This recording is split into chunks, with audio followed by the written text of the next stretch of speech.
هخليك عبرة لمن لا يعتبر أو اللي هتسوله نفسه إنه يمس كرامتي وسمعتي.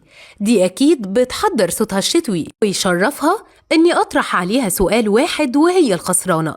محدش يقول لي المسامح كريم، ده برنامج نقعد نشوفه على الكنبة وإحنا بناكل فتوش. قول الله تعالى: وما ظلمناهم ولكن كانوا أنفسهم يظلمون. بدأت الإعلامية ياسمين عز حلقة اليوم من برنامجها كلام الناس، وده بعد ما صدر حكم قضائي بالقبض على الإعلامي اللبناني نيشان ومعاقبته في قضية السب والقذف اللي رفعتها ضده في دبي.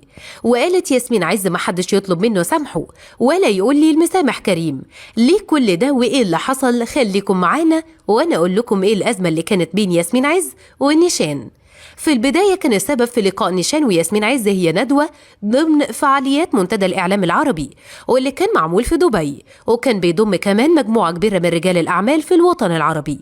وقتها كان المفروض إن نيشان هيحاور ياسمين عز، وقبلها نشر بوست على موقع إكس وقال فيه: هل عندك سؤال تطرحه على الإعلامية ياسمين عز في لقاء ضمن منتدى الإعلام العربي في دبي بكرة، وأنا هختار من أسئلتكم. وفعلا بدأ المتابعين يطرحوا عليه الأسئلة.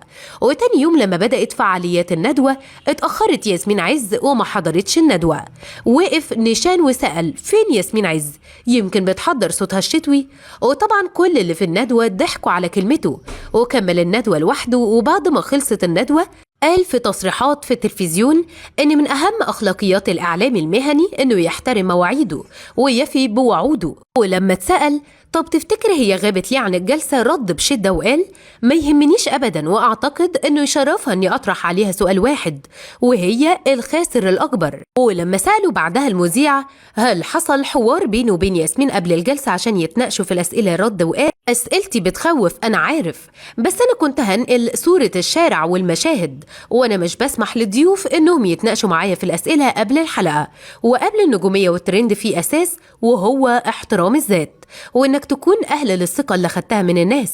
طبعا ياسمين ما سكتتش أبدا على كل الكلام ده، وردت عليه على منصات السوشيال ميديا الخاصة بيها، وأعلنت إنها ترفع عليه قضية سب علني وقذف في دبي.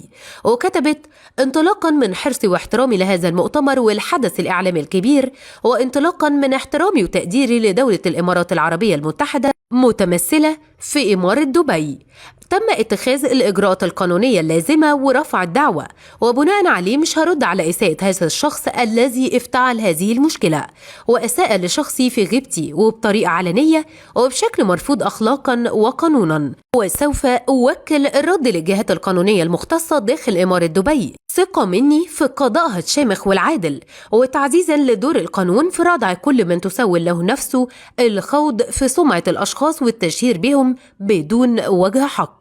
وليعلم الجميع أنني لا أنحدر لرد الإساءة بالإساءة، كن هسيب الموضوع للجهات المعنية في دولة القانون. وأعتقد اللي هتنجح في محاورة أهم إعلامي في مصر والوطن العربي عمرو أديب مش هتخاف أبدا من محاورة أي إعلامي آخر مهما كان اسمه، مع ضرورة توضيح الأمر الخاص بأحد الجلسات بسبب ظرف خارجي أنا مش طرف فيه بأي شكل من الأشكال. ومعروف كمان تماما عند إدارة المنتدى المسؤولة عن التنظيم واللي تعرف بظروف التأخير عن الجلسة، بالإضافة إلى إني ما اعتذرتش للشخص ده ولا هعتذر زي ما انتشر في بعض المواقع، لأن ببساطة هو اللي تجاوز في حقي وليس العكس. اللي حصل ده كان في شهر 9 اللي فات، وبالفعل ياسمين رفعت قضية، والنهاردة صدر حكم قضائي بالقبض على نيشان وطالبت فيها بتعويض مادي كبير.